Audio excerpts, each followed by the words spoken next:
నీ కనికరములు నా ఎద్దుకు రానిమ్ము. నీ మాట చొప్పున నీ రక్షణ రానిమ్ము. యెహోవా, నీ కనికరములు. ఆయన పేరు కరుణామయుడు అంటారు. ఆయన కరుణగల దేవుడు, జాలిగల దేవుడు. ప్రభువా, ఒకవేళ నువ్వు కరుణించకపోతే మేము కష్టం, మా బ్రతుకు కష్టం, మా జీవనం ముందుకు సాగదు. తండ్రి, మా బ్రతుకుల్లో నీ కరుణ ఉండాలి ప్రభు. యెహోవా, నీ కనికరములు నా ఎద్దుకు రానిమ్ము. నీ మాట చొప్పున. నీ మాట చొప్పున అనగా ఏంటి? నీ వాక్యం చొప్పున నీ రక్షణ రానిమ్ము. అన్నిటికంటే ముఖ్యంగా భగవంతుడు రక్షణను గురించే ఎక్కువ మాట్లాడతాడు. ఇప్పుడు నేను ఒక్కొక్కరితో మాట్లాడాలి, కలిసి మాట్లాడకూడదు, గుంపుగా మాట్లాడకూడదు, మీరు అనకూడదు, నీవు అనాలి. అందుకే నేడే రక్షణ దినం. నీవు రక్షించబడ్డావా, మీరు రక్షించబడ్డావా అని అడగకూడదు, నీవు రక్షించబడ్డావా. మనం కొన్ని లేఖన భాగాలు మనం చూస్తాం. ఎఫెసీయులకు రాసిన పత్రిక 5వ అధ్యాయం నిన్న మనం ధ్యానం చేస్తాం. అక్కడ ఏమంటాడు? కావున మీరు ప్రియులైన పిల్లల వలె దేవునిని పోలి నడుచుకొనండి. ఏమన్నాడమ్మా? ప్రియులైనటువంటి పిల్లల వలె దేవుని పోలి నడుచుకొనుడి.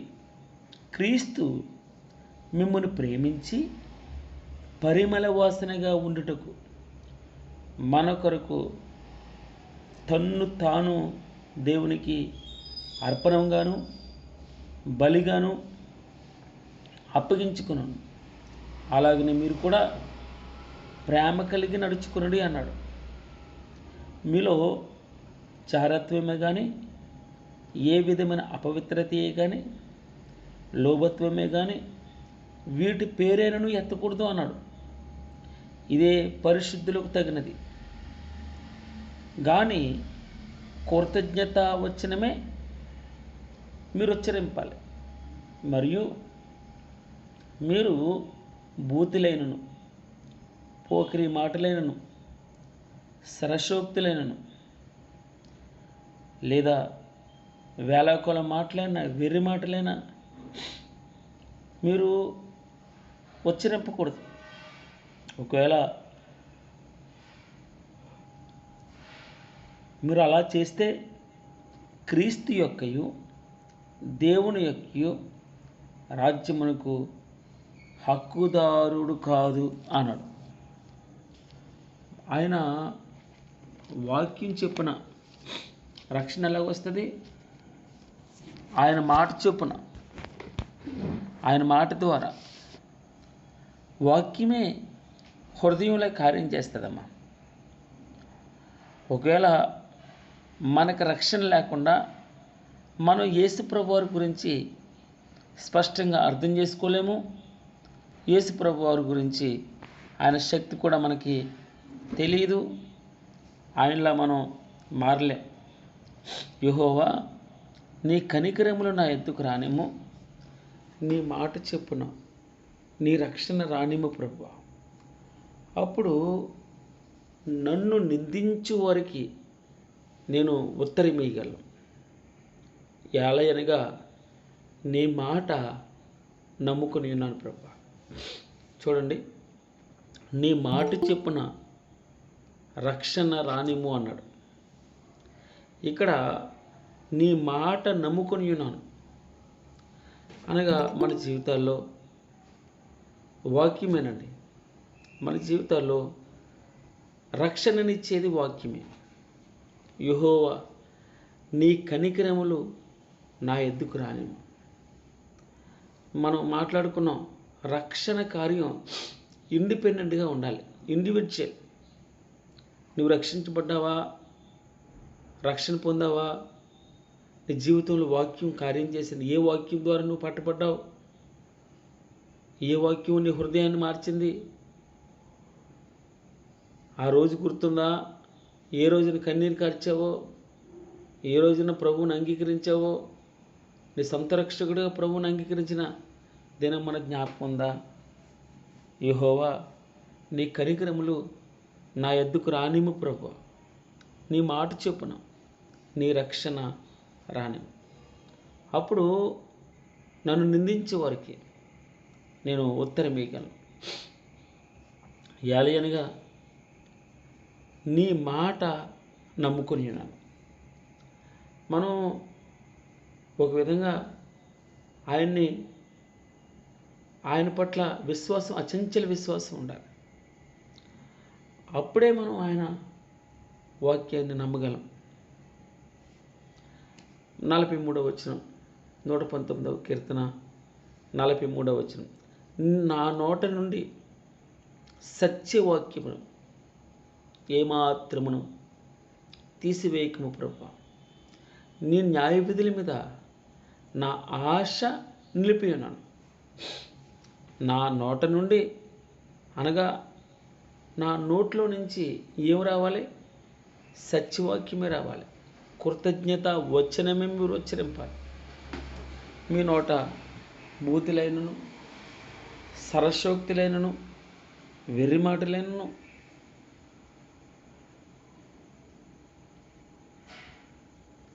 ఉచ్చరింపకూడదు. ఇవి పరిశుద్ధులకు తగినవి కావదన్నాడు.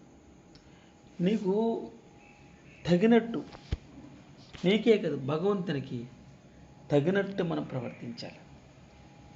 ఆయన నామానికి మన వలన అవమానం రాకూడదు.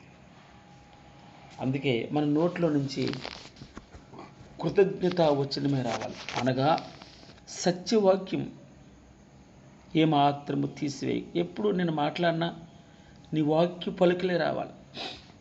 మనం ట్రాన్స్ఫార్మ్ కావాలి. రక్షణ జరిగిన ప్రతి మనిషి కూడా ఒక పిచ్చోళ్ళలాగే ఉంటాడు, ఎర్రోళ్ళలాగానే ఉంటాడు. వాడికి లోకం తెలియదు.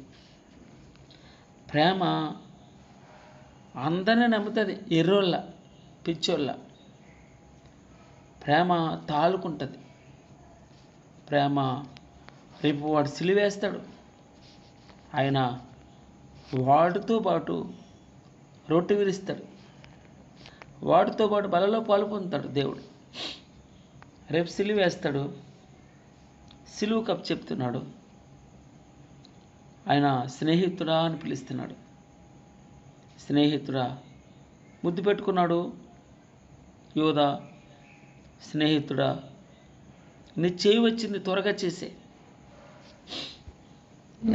ఈ సమంత కోపం కూడా లేదండి. రాత్రి మేము చదివాం, చివరిగా ఎవరిని ప్రేమించాలి? శత్రువుని ప్రేమించాలి. ఎవరి కోసం ప్రార్థన చేయాలి? శత్రువు కోసం ప్రార్థన చేయాలి. నిరంతరము ప్రభువా నీ ధర్మశాస్త్రమును అనుసరించుదును, నేను నిత్యము దానిని అనుసరించుదును.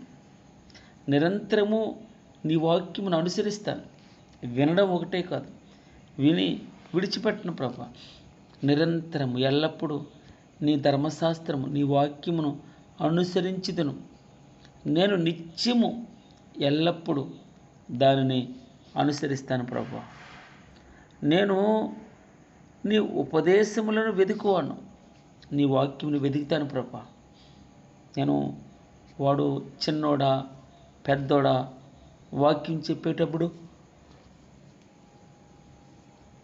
వాక్యం మన దగ్గరికి వచ్చేటప్పుడు మనం చెవులు రిక్కించి వినాలి, హృదయంలోకి వెళ్ళాలి. వాక్యం అలాగనుందా లేదా అని పరిశీలన చేయాలి.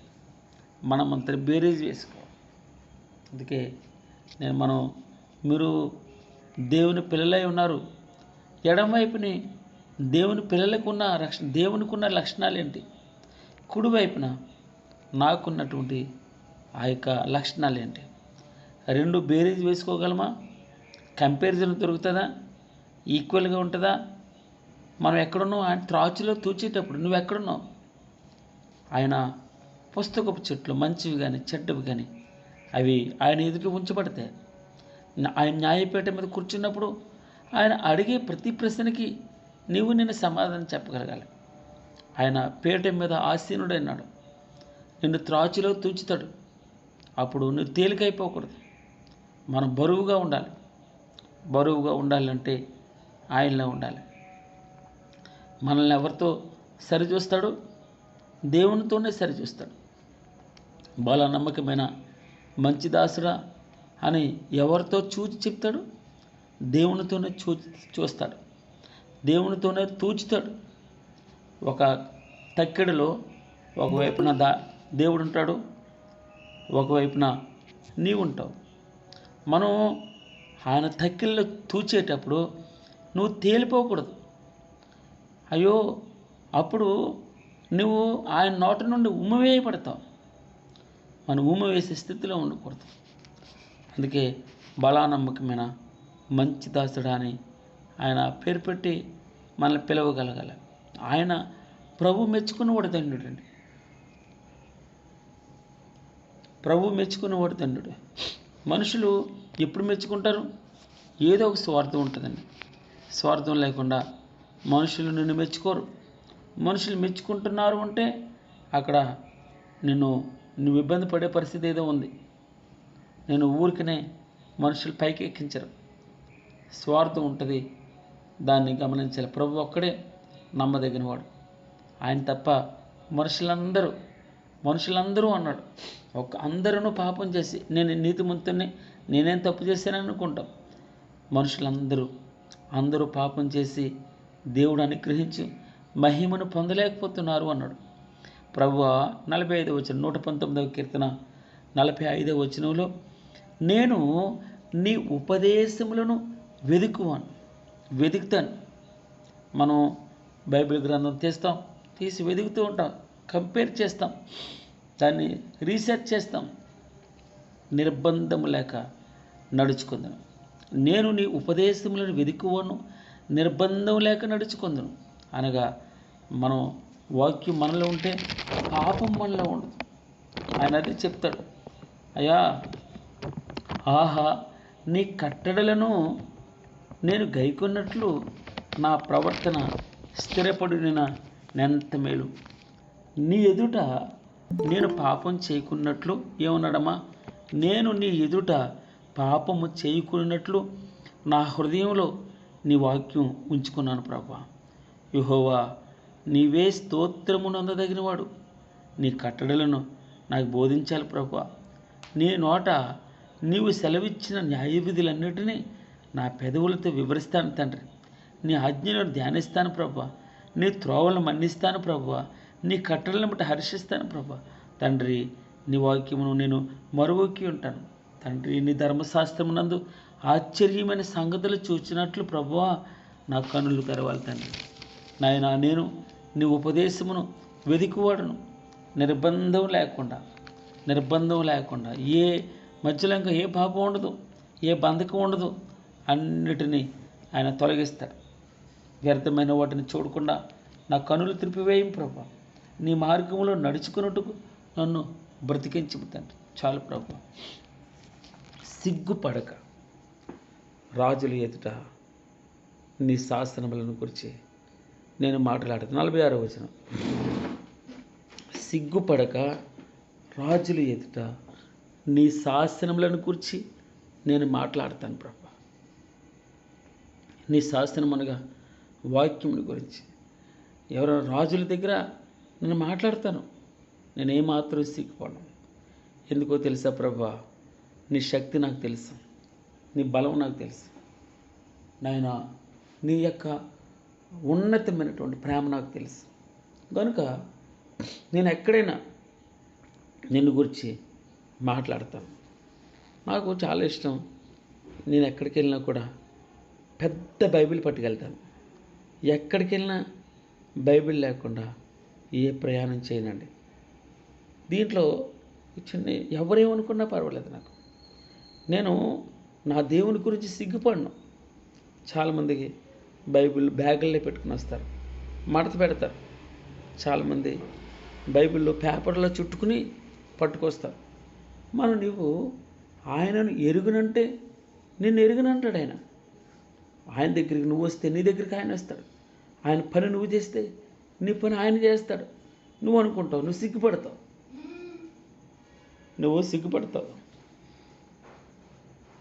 అందుకే సిగ్గుపడక రాజుల ఎదుట నీ శాస్త్రములను గురించి నేను మాట్లాడతాను. సిగ్గుపడక రాజుల ఎదుట నీ వాక్యమును గురించి ప్రభువా నేను మాట్లాడతాను. నీ ఆజ్ఞలను బట్టి నేను హర్షించెదను, అవి నాకు ప్రియములు అన్నాడు.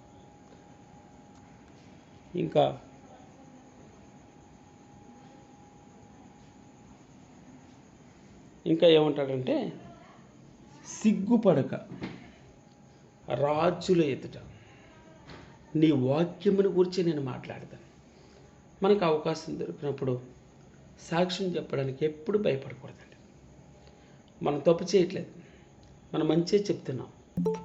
2, నీ శాస్త్రములను బట్టి నేను నీ వాక్యమును బట్టి నేను హర్షించేదను, అవి నాకు ప్రియములు తండ్రి, అవి నాకు ఇష్టం, నాకు చాలా ఇష్టం. నేను సంతోషపడతాను. నాకు ప్రియముగానున్న నీ ఆజ్ఞల తట్టు నా చేతులెత్తుతును ప్రభువా.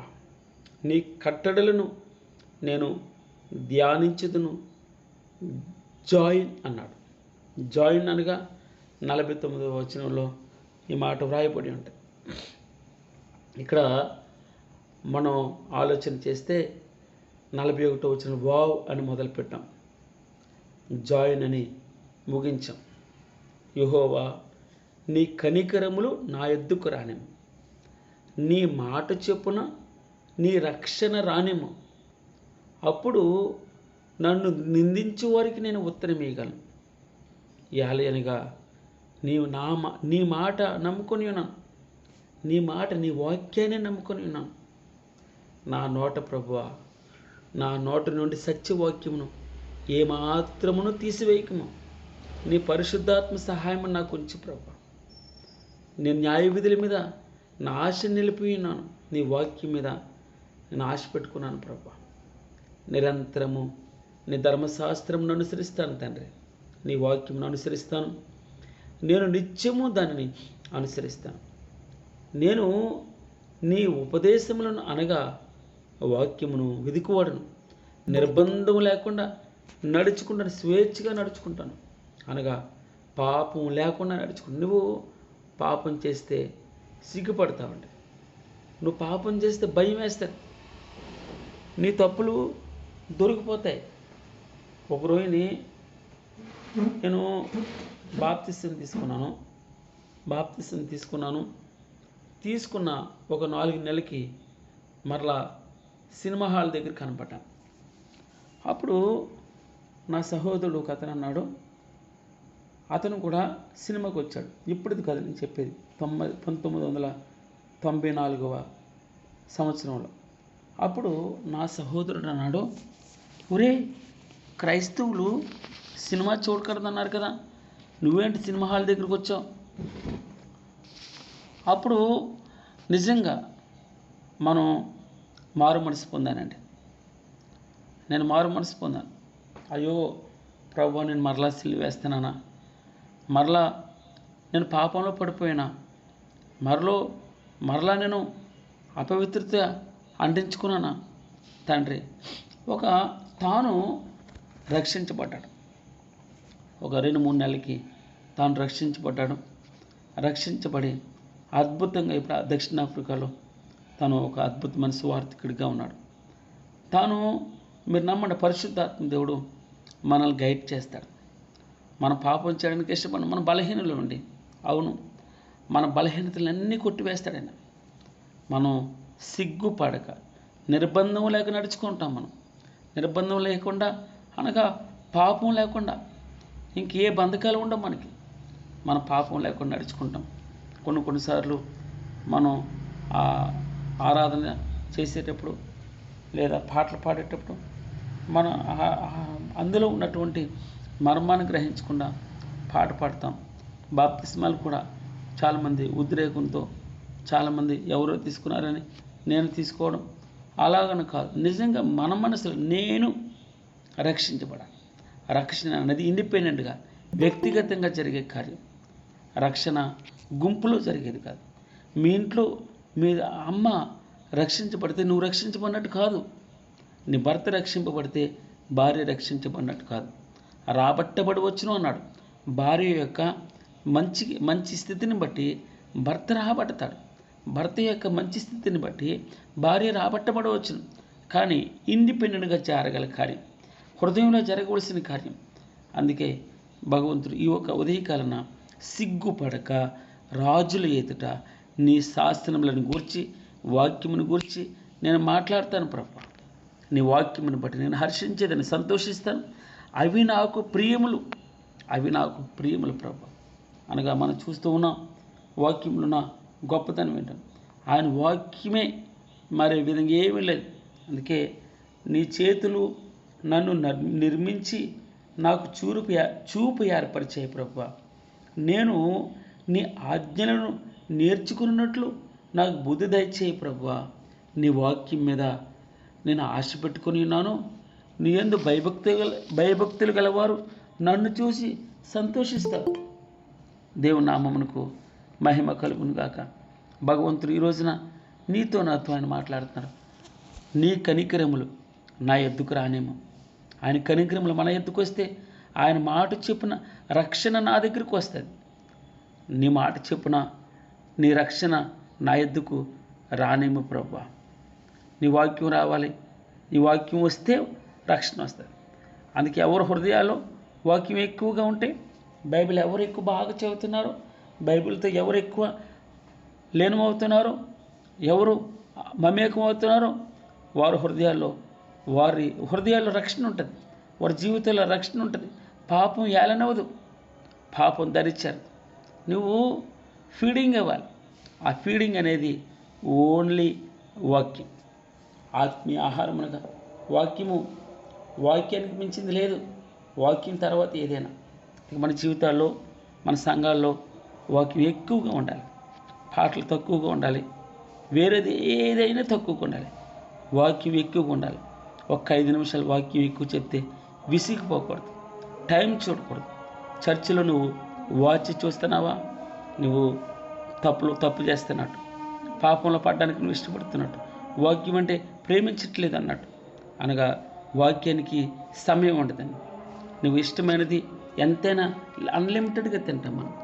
వాక్యం కూడా ఎప్పుడు మన జీవితంలో సకల సంపూర్ణతకు పరిమితి కలదు అంటాడు.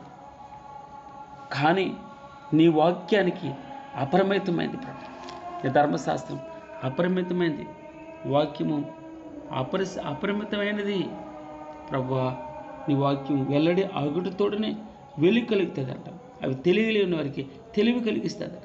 నీ వాక్యమును బట్టి తండ్రి నా అడుగులు స్థిరపరిచి తండ్రి. నీ వాక్యము నా జీవోకి ఎంతో మధురములు అన్నాడు. నువ్వు నాకు బోధిస్తున్నావు.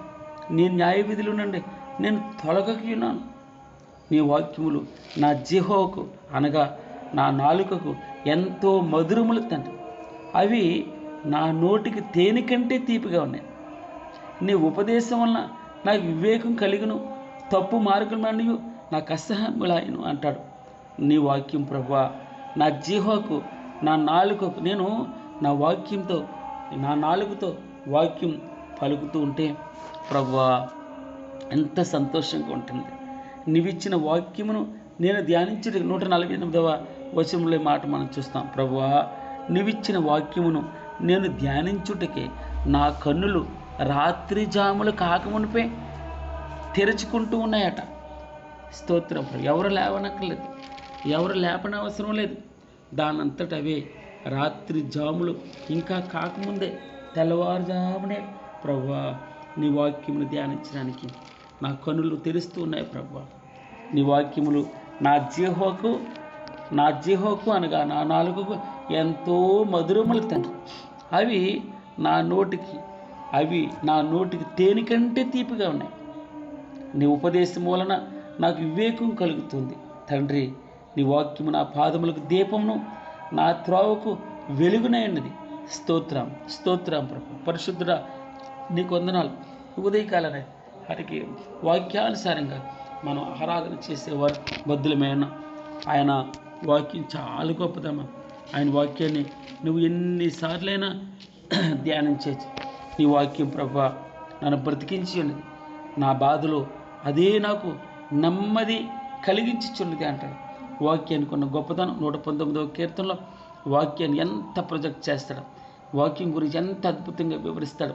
వాక్యంలో ఉన్న శక్తి, వాక్యంలో ఉన్న బలం, వాక్యంలో ఉన్నటువంటి నెమ్మది, వాక్యంలో ఉన్నటువంటి సమాధానం, వాక్యంలో ఉన్న ఆరోగ్యం, వాక్యంలో ఉన్నటువంటి సమృద్ధి దేవుడు ఎంత అద్భుతంగా ఈ యొక్క 119వ కీర్తనలో వివరిస్తాడు. మనం 6వ పద్యం చదవం. వావ్ యెహోవా, నీ కనికరములు నా యొద్దకు రాని. నేను ముగిస్తున్నాను. యెహోవా, నీ కనికరములు నా యొద్దకు రానిము ప్రభువా. నీ మాట చెప్పున, నీ వాక్యం చెప్పున, నీ రక్షణ రానిము, నన్ను గెంటేయద్దు. అప్పుడు ఒకవేళ ఆయన వాక్యం మనలో ఉంటే నన్ను నిందించు వారికి నేను ఉత్తరం వేయగలను. యాలయనగా నీ మాట నమ్ముకుని ఉన్నాను ప్రభు. నా నోట నుండి సత్యవాక్యమును ఏమాత్రమును తీసివేయద్దు తండ్రి. నీ న్యాయవిధుల మీద నా ఆశను నిలిపి ఉన్నాను. నిరంతరము నీ ధర్మశాస్త్రమును అనుసరించుదును. నేను నిత్యము దానిని అనుసరించుదును. నేను నీ ఉపదేశములను వెదుకువాడును. నిర్బంధము లేక నడుచుకుందును తండ్రి. సిగ్గుపడక రాజుల ఎదుట నీ శాస్త్రములను గురించి నేను మాట్లాడతాను ప్రభు. నీ ఆజ్ఞలను బట్టి నేను హర్షించేదను. అవి నాకు ప్రియములు, నాకు ఇష్టం చాలా. నాకు ప్రియముగానున్న నీ ఆజ్ఞల తట్టు నా చేతులెత్తిదను. నీ కట్టడలను నేను ధ్యానించేదను. ఒక భక్తుడు వాక్యం గురించి ఇలా మాట్లాడతాడు. ఎప్పుడైనా నీ వాక్యం చదివినప్పుడు అది తేనికంటే తీయగా ఉంది, ఇంకొంచెం వాక్యం చదువుతాను అని అనిపించిందా? ఎప్పుడైనా వాక్యాన్ని అనుసరిస్తూ ఉన్నప్పుడు ఇంకొంచెం 10 కిలోమీటర్లు పరిగెడతాను, ఇంకొంచెం 10 కిలోమీటర్లు నడుస్తాను. ఆయన వాక్యం కొరకు చెమట పట్టిందా? ఆయన కొరకు మనం ఎప్పుడైనా చెమట పట్టిందా? మనలో మోకరిల్లుతూ ఉన్నప్పుడు ఎప్పుడైనా నొప్పులు వచ్చాయా? అనగా అది దేని తెలుస్తుంది తెలుసా? ఇష్టాన్ని తెలుస్తుంది. ఇష్టం, ఆయనంటే ఇష్టం. ఆయనంటే ఇష్టం అంటే వాక్యం అంటే ఇష్టం. నీ వాక్యము నన్ను బ్రతికించినది. బాధలో ఇదే నాకు నెమ్మది కలిగించింది. ప్రభువా, నీ వాక్యం మీద నా ఆశ పెట్టుకున్నాను. నీ వాక్యం మీద ఆశ, నీ వాక్యం తప్ప నాకు ఏది లేదు ప్రభు. నీ వాక్యమే ప్రాముఖ్యత. నీ వాక్యానికి అపరిమితమైంది నీ వాక్యం ప్రభువా. నీ ఉపదేశములను నేను లక్ష్యం చేయించున్నాను. కావున వృద్ధుల కంటే పెద్దోళ్ళ కంటే నాకు విశేష జ్ఞానం కలదు. నేను నీ వాక్యమును అనుసరించినట్లు దుష్ట మార్గంలో నుండి నా పాదములు తొలగించుకొనిచున్నాను. ప్రభువా, నీ వాక్యములు నా జీవకు ఎంతో మధురములు తండ్రి. అవి నా నోటికి ఎంతో తీపిగా ఉన్నాయి. స్తోత్రం. నీ వాక్యము నా పాదములకు దీపమును, నా త్రోవకు వెలుగిచ్చేదిగా ఉంది. అదే నన్ను గైడ్ చేస్తాను. బంగారు కంటెను 127లో చెప్తాడు. బంగారు కంటెను, అపరంజి కంటెను నీ వాక్యం నాకు ప్రియముగాను ఉంది, ఇష్టంగా ఉంది. నీ ఉపదేశములన్నీ యథార్థములని నేను వాటిని మన్నించుచున్నాను. వాటి ప్రకారం నడుస్తూ ఉన్నాను. ప్రభువా, నీ వాక్యము వెల్లడి అగుట తోడనే వెలుగు కలుగుతుంది. అవి తెలివి లేని వారికి తెలివినిస్తాయి. నీ వాక్యమే నన్ను నా అడుగులను స్థిరపరిచేది. నా ప్రభువా, నీకు స్తుతులు తండ్రి. నీవిచ్చిన వాక్యం ధ్యానించడానికి నా కన్నులు రాత్రి జాములు కాకమునిపై తెరుచుకుంటున్నాను ప్రభువా. అయినా నాకు ప్రియముగానున్న నీ వాక్యముల తట్టు నా చేతులెత్తి తండ్రి. ఆరాధన చేస్తాను. నీ కట్టడలను, నీ వాక్యమును నేను ఎల్లప్పుడూ ధ్యానం చేస్తాను ప్రభు. దేవుడు కొద్ది మాటలను దీవించిన గాక. గాడ్